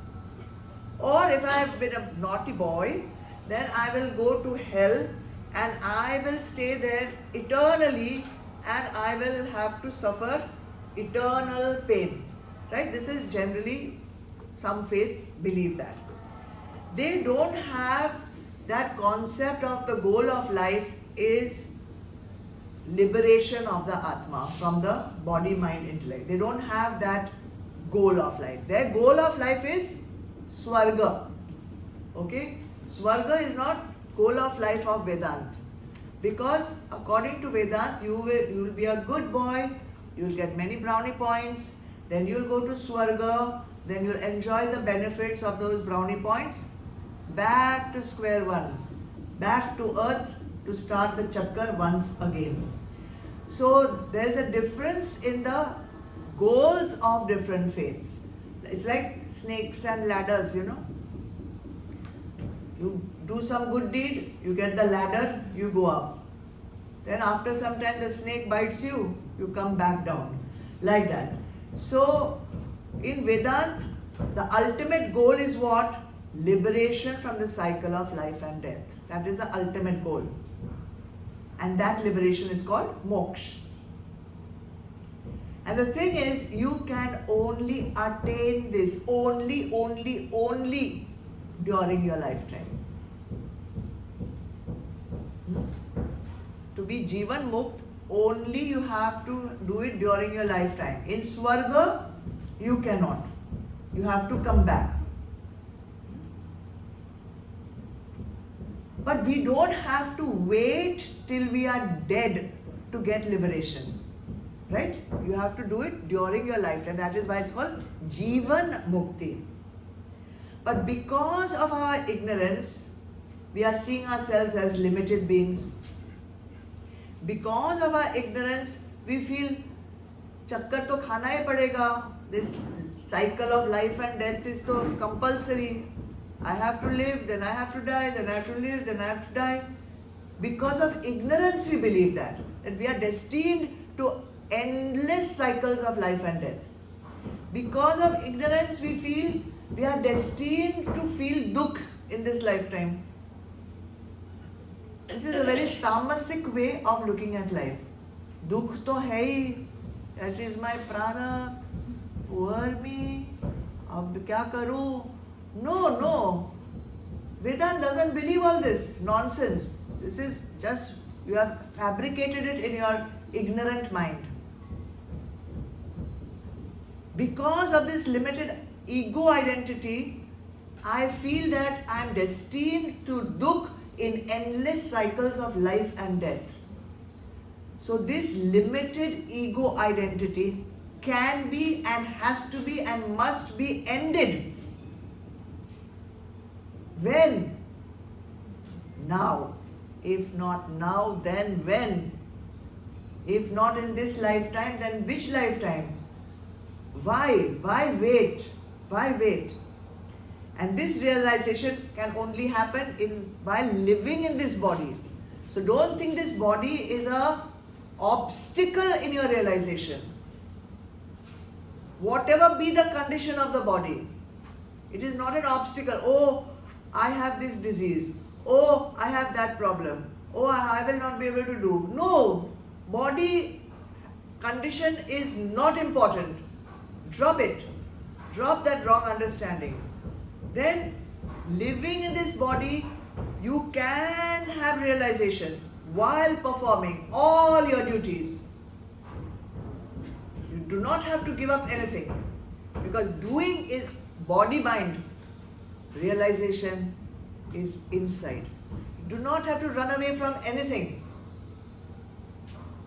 Realization can happen with the body in any condition. Realization can happen with all duties, and if you perform them in karma, yoga, bhav.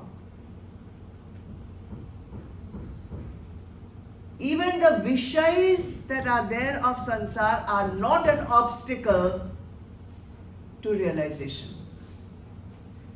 Bold statement I am making. If you use the vishayas to perform your duty, it's not an obstacle for realization.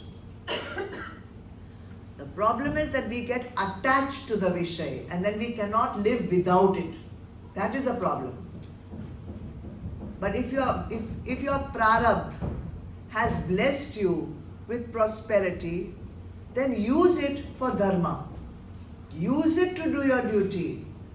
Don't go off track because of that. And use the Vishayas as prescribed by the Vedas. If Vedas is saying this Vishay is not going to take you to your goal, it's going to take you in the opposite direction, then don't touch it.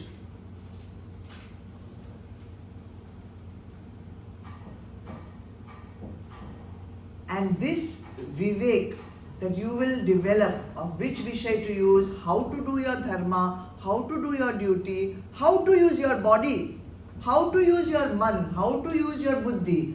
How will all this happen? Only if you are established, you have established your mind in equanimity. And that is where, so important, all your vivek, vairagya, shat sampatti and mumukshutva comes into use. Without those tools, you cannot establish your mind in sthita prajna. Chapter 2, we said sthita prajna, right? Whose buddhi is sthita. The problem is our antakaran is currently in a state of agitation. It is currently in a state of movement. It is not sthita. What is mind? Mind is nothing but a flow of thoughts. There is no such thing as, you cannot open your khopdi and take out mind. Mind is just flow of thoughts, continuous flow of thoughts. And sometimes the thoughts are in sankalp, sometimes the thought is in vikalp. Fluctuations, vikshep. All this is preventing you from being established in equal drishti. Your judgments, this is right, this is wrong, because this is not suiting me, this is suiting me. Again, now what is coming to? Obstacles in equanimity. What are the obstacles? That your mind is continuously in sankalp vikalp. Your mind is continuously in fluctuation. Then your mind is continuously in judgment.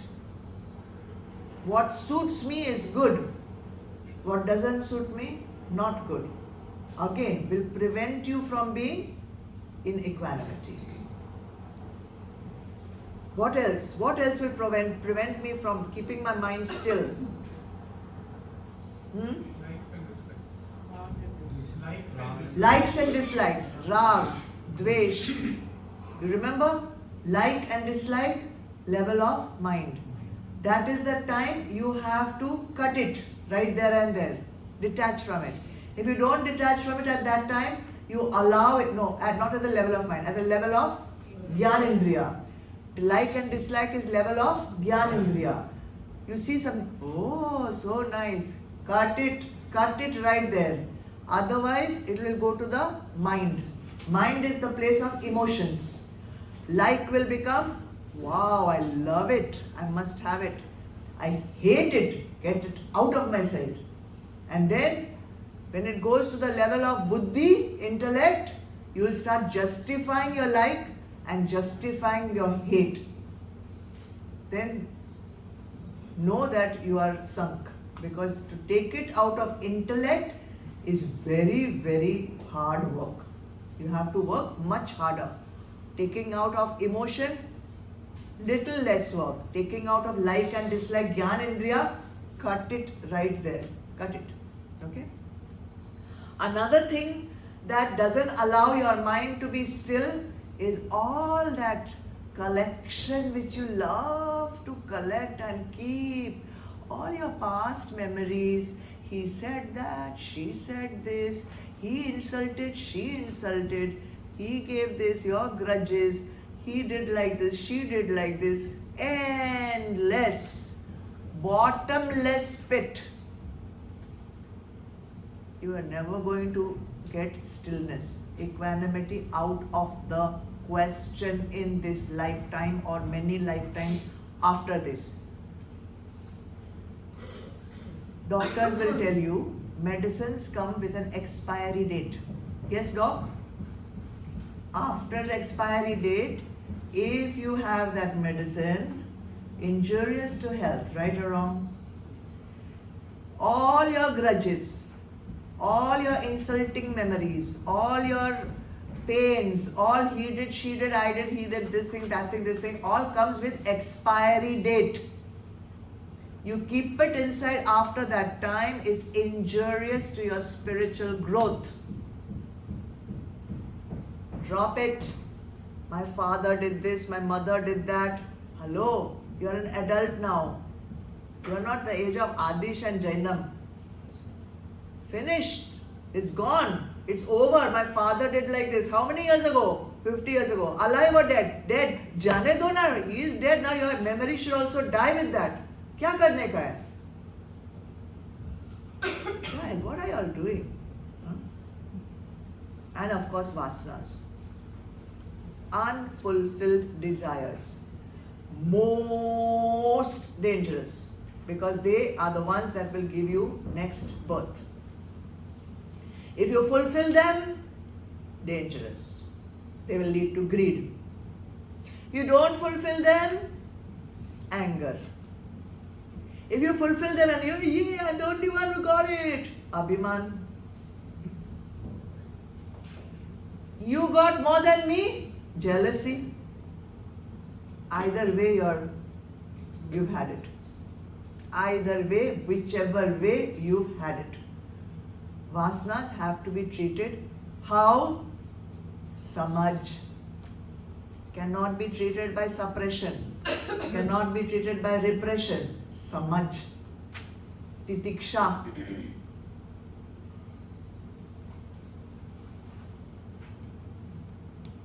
Shraddha. These are the three tools you can use for overcoming your vasanas. Samaj, Titiksha, Shraddha. So all these things, if not treated at the correct time, they are taking you down the ladder of downfall, which we call patan. Living in the human body, you will be behaving like pashu, animal. Therefore, in other words, we need to train our mind. So what is this training of mind? Vivek, Vairagya, Shat Sampati. Again and again. The purification process, karma yoga, bhakti, karma, all this. Because our mind, which we want to make still, we want to make it stable, but it is the place of emotions. Right? Mind is the place from where the feelings and emotions are created. Look at the word emotion. It's E in motion. E is energy. Your energy is in motion. That is directly opposite to sthirta. We want sthirta, but we are continuously in motion. How will it happen? Directly opposite thing will destroy it. So your emotions are destroying your sthirta. And we have just seen that we need equanimity. We need sthirta to get gyan. When we will get gyan, we will get mukti. Oh, it's all so completely logical and so easily understandable, and you will all agree, but you have to do it. You have to implement it. When that situation comes in front of you, if you get one chain like this, then you put your notebook over there. Make some holes in your notebook and carry it with you. You are a donkey or a equanimity. Okay, like that. Something you have to do, or post it everywhere in your house. My uncle used to do that. I lived in a joint family. We were 20 people living together. One uncle was there. Everywhere you look, he had put up some reminders. I don't remember the words because that time, so I also didn't know all this. Everywhere, some quote, something, but he didn't follow. In spite of the quotes posted everywhere, that is the power that we are living with. It's so strong inside. The sanskar. The sanskars which we have grown up with are so strong, it's a big job to overcome them. If it was easy, everyone would have got mukti by now. Right or wrong? Even he knows that. So, what you want to do? You want to be in motion or you want to be in stillness? What are you going to do about it? What are you going to do about it? Remember, I am Atma. Atma is nirdosh. It's faultless. Nothing can touch it. Anybody's insult, anybody's action cannot touch me. Why? Because I am Atma. You have to remember that. You have to remember that. See, every individual is unique from outside. Yes or no? Naam is unique. Everybody has a different name. Shape is also unique. Very unique. Color is also unique. Voice is also unique. Everybody has their own uniqueness. But inside, you are Atma, one and the same. So when anyone is troubling you, or when somebody is not troubling you, but you are feeling troubled by somebody, and there's a big difference in that, then remember that. Remember that. I am Atma, and I am going to connect with Atma in the other. That's all. And have that nishtha. Have that nishtha, because I am going to reach my goal. And that is my purpose of this life. That's all. That's it now. What's your sadhana going to be? Huh? That was it. Okay, so that's it. I've left you with a lot of food for thought. How are you going to use all this? If you are going to use this, then your life will improve, right? Just take baby steps, go step by step. If you forget I am Atma, if you forget Atma is unconquerable, Atma cannot be touched, if you forget, it's okay. It's okay. We are in the process. But at least next time don't try to make the same mistake again and again. Okay? Can do? Any questions? Any doubts? You said don't keep bad memories. What about good memories? Less dangerous than the bad ones. Bad memories will make you very agitated. Good memories are also to be renounced at some stage, because when you have a very good memory of something, you are going on holding on to that good memory, then every time you go to that situation, you'll be comparing your present situation with the good memory of the past. So, good memory, bad memory, move on. Cloud also doesn't sit in one place. River also doesn't sit in one place. That's why I use the river Mela and cremation ground. Neither it is stopping for Mela nor it is stopping for cremation. Jo hai, so hai, at that moment it's over. Move on, move on, move on. Nothing waits for anything. Okay? Brahmeva Napara, the last part. Jivo Brahmeva na para. Jivo, my soul, which is conditioned within this body. Brahmeva, Brahma is Paramatma. Na para, no difference between this Atma in this body and that Paramatma. It's no different if I can overcome the idea that I am body, mind, intellect. Otherwise, this Jiva I will always think as limited, Brahma I will always think as absolute. When I understand it, that there is absolutely no difference. When you have had a Paroksha Anubhuti, there is no difference. I'm a little confused. Loudly. I was a little confused between the Pandita and the Brahmana. No difference.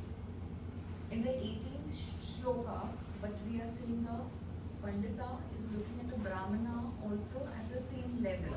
Brahmana is a what do you call it? Example of a highly sattvic person. Okay. So different levels of spiritual growth. Highly sattvic, little less sattvic, little more rajasic, little tamasic, very tamasic. So basically saying that whatever kind of person it may be, whatever kind of situation it could be, the Pandita looks with equanimity at all. Because he is not looking at the Naam, Roop, or the words spoken or the actions done, he is looking at the essence, which is Tattva, which is Atma. Okay? That's it.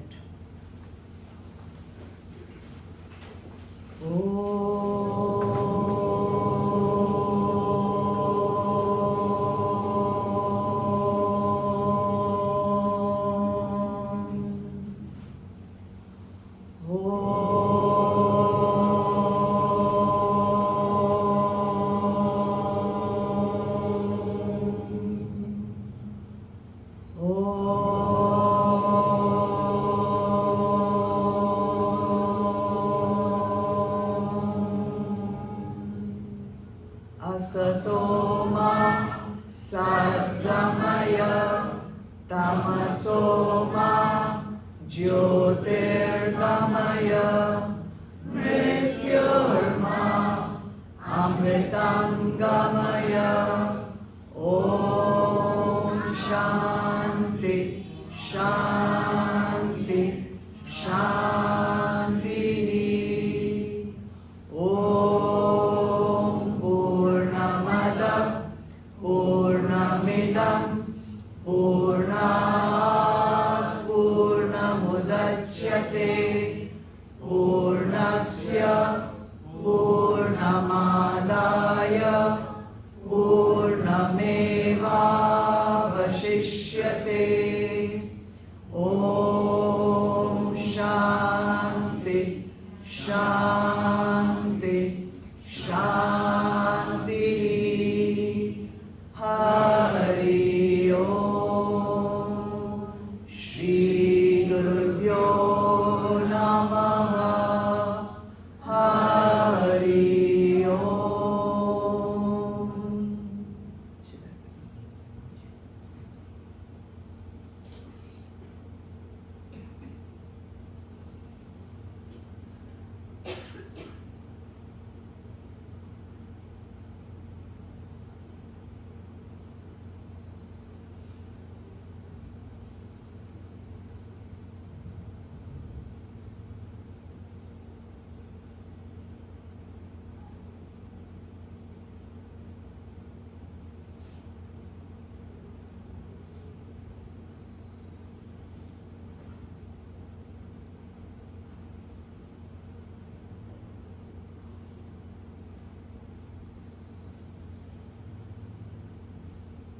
Jai Gurudev. God bless everyone. Thank you so much for joining.